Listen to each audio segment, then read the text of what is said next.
later in the evening, we've got the game that is probably stirring up the most hype, Dave, when we talk about Alabama and a USC. So take a gander at this one and take a stab.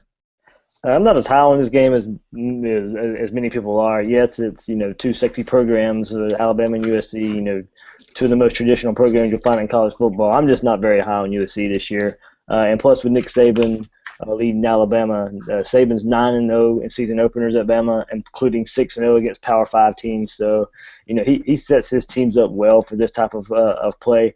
I'm really looking forward for the matchup of Adoree Jackson and Amana Marshall. The cornerbacks for USC, they're Adoree Jackson, we know the speed that he has, and opposite of that, Marshall's pretty big and a physical guy. So those guys matched up against Calvin Ridley, Darius Stewart, with whoever Alabama trots out there for quarterback is the matchup I'm eager to see, because when Lane Kiffin gets his hand on a receiver like Ridley, and we've seen it, he loves to use them. So Ridley and Adoree Jackson will probably be one of the best matchups of their entire weekend that we see. I'm really looking forward to that, and what Nick Saban can do in another season opener to where I think Alabama should win this game.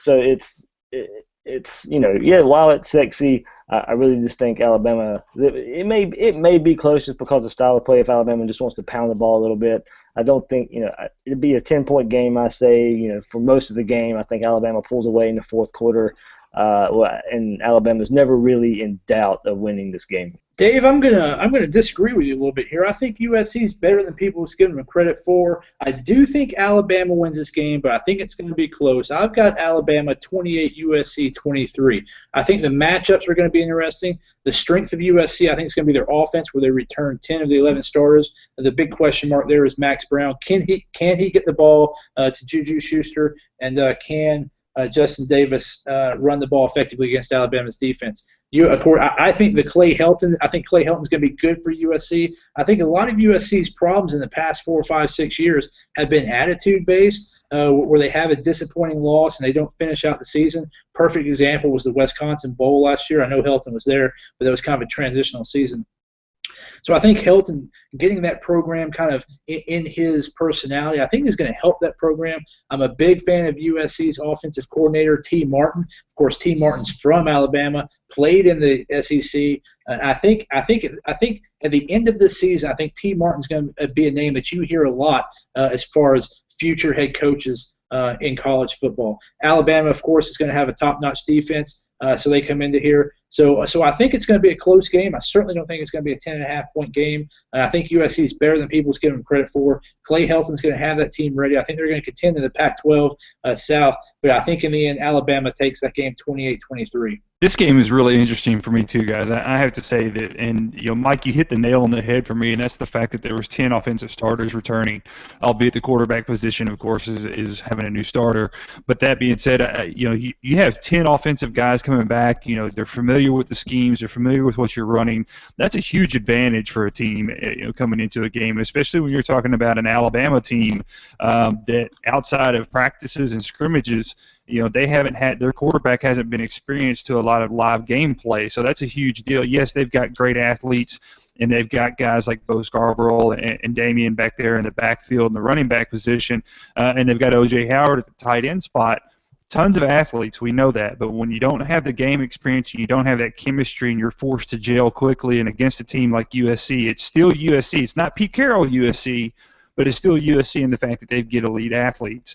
And so I think that's going to be they may struggle. Again, I said this to you guys off air that I felt like this could be very similar to how Alabama opened up in neutral site with West Virginia a few years back, and West Virginia was able to sling the ball on them and put up, I believe Trickett put up 300-plus yards passing against them in that game. And so that was something that, was it even more than that, Mark, I believe? I think it was like 520. No, that was a total, right? But I don't think that was his passing yardage. Trickett's, was it? Look it up. I'm going to look this one up. It was, yeah, you're right on that one. It was an interesting game. Yeah, and West Virginia lit them up, and I feel like that's something that you could see here with USC. I think USC can come out and sling the ball on Alabama. They're not going to be afraid to do so. They're coming in there, and, of course, everybody knows that Alabama is going to be the favorite in this game. So I feel like USC, for what it's worth, will definitely give them a shot. But that being said, Alabama right now is 4-0 in neutral site games when they open up the last. This will be the fifth one for them. The last 4 seasons, they're 4-0, and it's 20 points per game is the average in their neutral site games that they've started off the season with. So that kind of gives you an idea of where Alabama is. And look, to be able to do that for 4 years, and then now you're going into the fifth, that says a lot about your coaching. It says a lot about your players and your personnel, your roster, and the ability to buy into the system. It's the process at Alabama. And so I feel like I'm comfortable with picking Alabama. How big of a margin will it be? That I'm not sure with. I'm kind of leaning toward Mike in this. I don't think it's going to be a huge blowout by any means. I know I've seen some people talk about a ridiculous score. I don't think it's going to be that. I think you'll have some small hiccups on the offensive side of the ball. I expect the defense to pick up where they left off. Tim Williams and those guys are going to be, getting to the ball quickly. But I do believe that Alabama gets this one. Mark, Chad. Mark. Before I'm pretty sure you're going to dive into that, and that's what I wanted to bring. I wanted to bring this up. Remember, Alabama brought in Mel Tucker to fix that secondary, and now he is gone to Georgia and Kirby Smart. So right. Now, with we talked about the passing game before that really hurt Alabama. That's why they brought him in. I want to see the effect of Mel Tucker gone now compared with USC, and like you said, bringing those 10 starters back. I think that is another matchup there. Mm-hmm. You know what I'm remembering from that, Chad? So you are technically correct by far. I missed on that one. I got too many numbers flying around in my head trying to remember all this stuff. Clint Trick at 29 for 45, 365 against Bama. I know what people kept pumping in. All right. I know what people kept pumping after that game was that West Virginia dropped like 7 or 8 passes, and it would have been. Now I remember that post-game analysis. So, yeah. Definitely an interesting game there where West Virginia gave them a ride. So Bama USC. I don't know about you guys, but it has that feel. They're coming in preseason ranked number 1, kind of similar situation. And, West Virginia kind of they knew they were going to throw it around the field, and there was a lot of questions with the young defense. It just has a real similar feel to me. I think USC is going to give them a run for it on Saturday.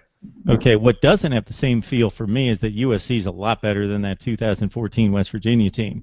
So if you take the 20 best, most talented players on the field that are going to go play in the NFL someday, and there's going to be more than that from these two teams, but you take the top 20, I think 10 play for USC and 10 play for Alabama. But I think if you get past that, Alabama's depth is much greater than USC's at this point. They're still somewhat suffering from scholarship reductions, which usually hurt you in the trenches in regards to depth and hurt you more down the stretch in November.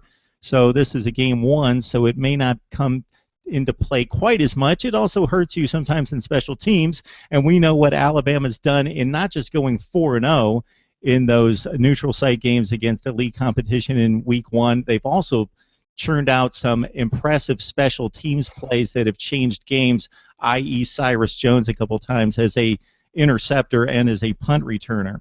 All right, Alabama USC, Max Browne first start for USC. I think it's going to be a more critical situation for him to play well than the Alabama starter, whether it be Barnett or Bateman. Here's the X factor for me in this game. It's Ronald Jones. So if you're locked into SEC football and you don't see USC play, watch Ronald Jones, people out there. He is an elusive bat, and he is just coming off a freshman season where he was just under 1,000 yards rushing, and he's extremely dynamic and one of the better backs in the country, I expect, this year. But Bama wins it.